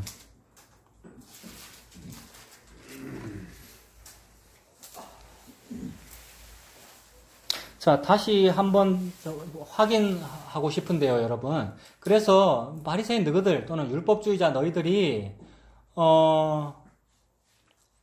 이자나 원금을 다 갚을 수 있다고 했지, 그거 하지마가 아니고 그 문자인데 그거 하지마가 아니고 그거 하지마라는 걸 못하더라는 얘기예요, 이거는. 그래서 그거를 예수님이 한다는 말입니다. 그걸 하겠다는 게 아라비아예요. 그래서 갈라디아 4장에 보면 4장 21절에 내게 말하라, 율법 아래에 있고자 하는 자들아. 이거 다 갚겠다는 거잖아요. 다 갚겠다는 자들, 성화주의 또는 율법주의, 바리새인, 율법 아래에 있고자 하는 자들아, 율법을 듣지 못하였느냐. 기록된 바 아브라함에게 두 아들이 있으니 하나는 여종에게서 하나는 자유 있는 여자에게서 났다. 여종이 누굽니까? 하갈, 이스마엘 낳은 하갈. 자유 있는 여자는요? 사라, 이삭 낳은 사라. 여종에게서는 육체를 따라 낳았고 자유 있는 여자에게서는 약속을 따라 낳았다. 육체를 따라 낳은 그것이 율법이고, 율법이 아니고 율법주의입니다. 율법은 선한 것이죠. 율법주의고 성화주의, 행위주의를 따라 낳았다. 이 육체를 따라 낳은 것이고요. 약속으로 말미암아 난 이게 뭐겠습니까? 이게 복음이고 은혜고, 이게 아까 예수님 말씀하신 지혜고요. 불의한 청지기가 지혜롭게 했다는 그 지혜, 이게 약속입니다. 근데 이걸 보고 사도 바울 말하기를 24절에 뭐랍니까? 이게 비유래요. 그러면 비유로 설명한 거라는 거잖아요. 두 가지를 딱 대별시켜서 하갈과 사라를 대별시켜서 설명한 것이고 이스마엘과 이삭을 대별시켜서 설명한 것이고 그러면 이스마엘 후손에게서 아까 아라비아가 났다 그랬고 그 아라비아를 연결하여서 하갈이라고 지금 그런단 말이에요. 그래서 이것은 비유다. 이 여자들은 두 언약이라 하나는 시내산으로부터 종을 낳은 자니 곧 하갈이라. 이 하갈은 아라비아에 있는 시내산으로서 지금 있는 예루살렘과 같은 곳이니 그가 그 자녀들과 더불어 종노릇했다라고 합니다. 아라비아에 있는 시내산이라요. 그러면 실제로 시내산 어디 있습니까? 제가 정치관 대충 이쯤에 있잖아요. 근데 이것도 모릅니다. 여러분 아시죠? 정직한 성경책의 제일 뒤에 있는 지도, 정직한 지도는 시내산 해놓고 뒤에 물음표 해놨어요. 모르기 때문에. 여기일 수도 있고, 여기일 수도 있고, 뭐지? 또 어떤 책에는 여기라면서 뭐, 이렇게, 어떤 한의사인가 그분이 쓴 것도 있더라고요. 근데 몰라요. 근데, 뭐 여기라고 보면 아라비아라고 이렇게 볼 수도 있겠네요. 그죠? 여기 전체가 아라비아 반도니까. 근데 아라비아라는 말을 일부러 하면서 그게 시내산이다 그럽니다. 그러면서 히브리서 12장에는 시내산 얘기가 나오는데 너희가 이런 곳은 불이 붙는 산과 흑암과 무서움이 있는 그래서 모세도 두려워 떨려서 내는 못 가겠어요 한 그 시내산이 아니다 이랬어요. 옛날에는 시내산 가라 그랬고 시내산에서 율법을 주었으나 그것이 이제는 아니다라는 이미지로 말씀하고 계신단 말입니다. 그 말은 그 율법을 갱신하는 것이고 그것을 뛰어넘는 새 언약을 말씀하시는 거죠. 율법이라는 언약을 뛰어넘는 새 언약을 말씀하시는 거죠. 그러니까 신의 산이 아니고 다른 산이야 이렇게 말씀하시는 겁니다. 그래서 신의 산은 그러니까 좀 부정적인 이미지로 말씀하시는 거네요. 이스마엘이라 그랬고 하갈이라 그랬고 게다가 아라비아라는 말까지 써서 아라비아의 신의 산이라 했으니까. 즉 신의 산을 부정적인 것이다, 율법주의다라고 말씀하셨는데 그게 오늘날 어디랍니까? 예루살렘이래요. 예루살렘의 주동자는 누구죠? 예수님 당시에는 뭐 서기관, 사두개인, 바리새인 오늘 얘기했잖아요. 바리새인. 그래서 줄이면 그냥 바리새인 오늘에 집중하면 바리새인이 요 예루살렘 아닙니까? 근데 사도 바울은 박해 받을 때 어떻게 되죠? 사도 바울이야말로 진짜 예루살렘을 말하고 있는 거잖아요. 진짜 복음이니까 새 예루살렘 성. 근데 그 예루살렘으로부터 자꾸 밖으로 나가는 거 아니에요. 근데 이거를 구원이라 그러죠. 44번 버스에서 밖으로 나가지는 게 그게 구원이잖아요. 그래서 그걸 보고 예루살렘이에요. 그러니까 예루살렘이 그 바리새인의 그 예루살렘, 산헤드린 공의회의 그 예루살렘이 애굽인 거죠. 그러니까 그 애굽에서 밖으로 나가지는 게 출애굽이고요. 그래서 하나님께서 아버지께서 내 아들을 애굽에서 불러내었다는 것이 그 옛 예루살렘에서 애굽으로 불러낸 게 그게 불러낸 것이고 또한 그렇게 이 애굽에서 그 애굽 눈에 보이는 실제 그 애굽에서 출애굽한 것도 불러낸 것이고 그러니 그 종교 제도권 거기가 예루살렘이라는 얘기죠, 여러분. 그 율법주의 그게 예루살렘입니다. 이거를 세번역으로 보면 방금 본 4장 25절을 세번역으로 보면 하갈이라 하는 것은 아라비아에 있는 시내산을 뜻하는데 지금의 예루살렘에 해당합니다. 이거 충격적인 선언 아닙니까? 여러분. 지금의 개신교 종교개혁 502주년이고 502주년입니다. 오늘이 몇월 며칠이죠? 10월 27일 종교개혁 502주년 기념일이라고 달력보세요. 근데 그 자기 전통으로 이렇게 하면 우리는 이윤을 봐. 무슨 이윤 봅니까? 재난을 대비를 확실해. 라는 하는 자들아 들으라 부한 자들아 그리 되지 아니한다. 라는 이것. 근데 그게 맞다고 하는 것이 뭐냐 하면 그게 예루살렘이고 세번역은 지금의 예루살렘은 그 주민과 함께 종노릇하고 있습니다. 예루살렘이 예루살렘 안에 있는 거주민과 함께 종노릇한대요. 그러니까 그 안에 있는 그것이 종노릇이네요, 여러분. 그러므로 그 예루살렘은 집이 되어주지 못합니다. 그게 수풀에서 유숙이죠. 그 예루살렘, 그 든든한 집, 그 성벽이 그 집이 아니라고요. 그 느헤미야가 짓고 성문하고 빗장을 두른 그 성벽과 문은 뭐겠습니까? 그 성전은 뭐겠습니까? 예수님이 진짜 그 집이다. 예수님이 진짜 거처다. 그래서 요 정처, 거처. 그러므로 예수님이 정처를 마련한 것이고 거처를 마련하는 것이고 영주할 처소로 우리를 영접하고 예수님이 거기 사시는 것이고요. 그게 불의한 청지기의 영주할 처소이지요. 그러므로 저 이제 마지막 정리합니다. 불의한 청지기 얘기를 오늘 했는데 아까 여러 가지 해석 다 봤다 그랬잖아요, 그동안. 저는 이거 다 맞다고 본다고 말씀드렸는데 그 4가지 정도 제가 말씀드려 볼게요. 불의한 청지기는 뭐냐 하면 첫 번째, 다가올 재난, 즉 심판을 잘 대비한 지혜로운 성도를 의미해요. 이게 복음에서도 이렇게 말하거든요. 그런 설교 저도 많이 들었거든요. 그거 맞아요. 그러니까 다가올 심판, 재난을 잘 대비한 지혜로운 성도, 그 지혜가 뭐겠습니까? 앞으로 있을 일에 뭘 대비 잘하는 게 그게 뭡니까? 성도가 뭘 해야 됩니까? 예수님 믿는 거죠. 예수님 십자가 믿는 거. 그걸 진짜 대비라 그런단 말입니다. 그게 1차적인 설명 맞아요. 근데 두 번째, 바리새인들이 그렇게 했다는 의미입니다. 바리새인들이 바리새인이 진짜 주인의 청직이거든요. 바리새인, 서기관, 사두개인, 제사장들이 뭡니까? 하나님의 청지기들이잖아요. 그러니까 하늘의 청지기는 자유자재로 하나님의 곳간에서 옛것과 새것을 내어와가지고 해가지고 이렇게 했어야 했다는 말이기는 해요. 근데 안 하더라는 얘기예요. 근데 옆에 있는 바리새인들은 뭐 하고 있어요? 니들 청지기 니들이 안 하고 있다고 막 이해하고 있는데 비웃고 있는 중이에요. 두 번째 의미 그거예요. 근데 세 번째, 그런데 아까 첫 번째 의미인 그 성도든 두 번째 의미인 바리새인이든 모두가 그걸 안 하더라는 얘기입니다. 여러분, 불의한 청지기 비유는 성경의 모든 명령은 그 명령이 주어진 그 사람은 안 하더라는 말을 하고 있는 중이에요. 음행하지 말아라, 이 말은 이 사람들은 음행한다라는 얘기예요. 그래서 음행 안 하시는 분이 예수님이라는 얘기예요. 근데 예수님은 간음했어요. 우리 같은 창녀를 아내로 삼았으니 그게 간음이란 말이에요. 근데 그게 음행이 아니라는 말이에요, 여러분. 음행하지 말라는 말은. 여기서 지금 그러니까 그 청지기가 예수님이라는 얘기죠. 문자로는 바리새인 너가 그렇게 했어라는 문자인데 예수님이라는 얘기죠. 청지기는 예수님입니다. 그러니까 참된 주인으로부터 칭찬을 듣고 지혜라는 말을 들었고, 그 지혜라는 말이 복음이라는 말과 동의어고, 그게 새 언약이죠. 십자가로 이 일을 하신 거죠. 그래서 네 번째 의미가 불의를 행함으로써 오히려 칭찬을 들으며 빚진 자와 함께 영주할 처소를 나누게 되는 이 청지기는 예수님입니다. 이렇게 됩니다, 여러분. 예수님이에요. 그래서 예수님의 그 빚 탕감의 주심으로 세리와 죄인, 바리새인과 서기관, 유대인과 아라비아인 누구든지 은혜로 구원을 얻더라는 겁니다. 은혜로가 믿음으로잖아요. 그러면 내가 믿을게요, 이 믿음이 아니고 그게 은혜로면 선물이더라는 거죠. 그러므로 바리새인도 거기에 들어갑니다. 그러니까 그 죄인과 세리와 같은 게 바리새인이잖아요. 그래서 그럼 바리새인도 또는 율법 학자도 무슨 누구도 어느 죄인도 예수님의 빚 탕감해 주심으로 구원을 얻는 거구나, 그 말씀을 예수님 지금 하고 계시는 거죠. 근데 안 받아들여지면 옆에서 비웃겠죠. 돈을 사랑하니라고. 근데 예수님은 그래도 십자가로 그 말씀하시는 거예요.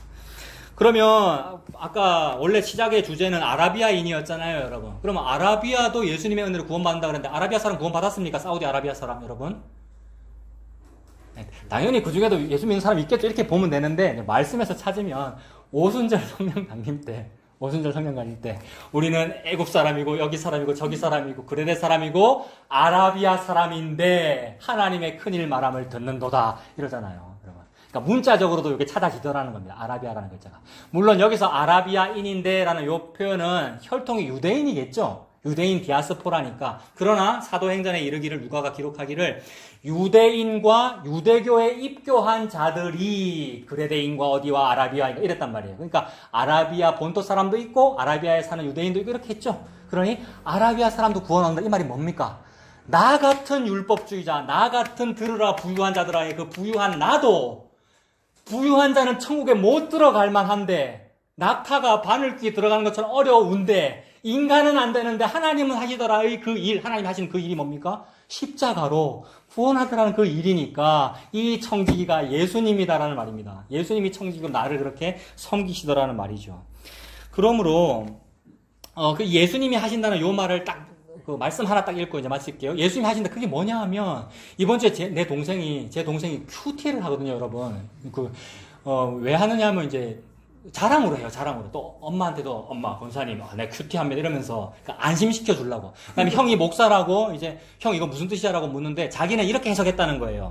충성된 사자는 그를 보낸 이에게 마치 추수하는 날의 얼음 냉수 같아서 능히 그 주인의 마음을 시원하게 하느니라. 잠언 25장 13절. 충성된 사자, 충성된 청지기는 더운 날에 시원하게 해주는 얼음 냉수같이 주인의 마음을 시원하게 해준다. 요거를 가지고 그 직업 군인인데 자기 사병들하고 나눴대요, 기독교인들하고. 사병들이 이렇게 하는 겁니다, 저렇게 하면 다 해석을 하는데, 내 동생도 연대장이나 대대장 같은 그런 주인한테 충성하는 게 진짜 충성이 아니고 하나님 앞에 우리가 충성해서 시원하게 해드리는 사람이 되어야 된다라고 자기는 그렇게 해석을 했대요. 잘했습니까? 못했습니까? 잘했죠. 일단 잘했죠. 일단 큐티, 그게 큐티잖아요. 그래. 그래, 잘했다. 근데, 이거 예수님 말하는 거다. 내가 그랬거든요. 여러분, 충성된 사자는 그를 보낸 이에게 추수하는 날에 얼음 냉수같이 시원하게 해준다라는 그 말은 예수님이 충성된 사자고 예수님이 충성된 청직이고 어떤 때는 불의한 청직이에요. 근데 그 불의를 주인께서 의롭다 그러시는 거예요. 그러면서 네가 하는 일이 내가 속이 시원하다. 이게 의표를 찔린 거예요, 하나님이. 네가 나를 시원하게 하는구나로 아라비아 사람도 구원을 얻어요. 수풀에 유숙할 사람이. 그러니 그 수풀에 유숙할 나 같은 아라비아 사람이 정주할 처소를 얻었습니다. 예수님입니다. 이 은혜로 사는 우리가 다 되시길 바랍니다. 기도하겠습니다. 하나님 아버지, 말씀을 읽어보니까 모든 말씀이 예수님을 말씀하시는 것으로 믿어져서 그것이 너무나도 감사합니다. 다른 방법으로 여러 가지로 해석하고 여러 가지로 큐티하고 우리가 살았습니다만 그 모든 것이 다 한 점 예수님으로 모아져서 그 예수님의 십자가로 우리에게 영주할 처소가 주어지는구나 라는 것을 깨닫게 하시니 이 은혜를 감사합니다. 이 믿음으로 은혜로 살아가도록 인도하여 주시옵소서. 예수님 이름으로 기도합니다. 아멘.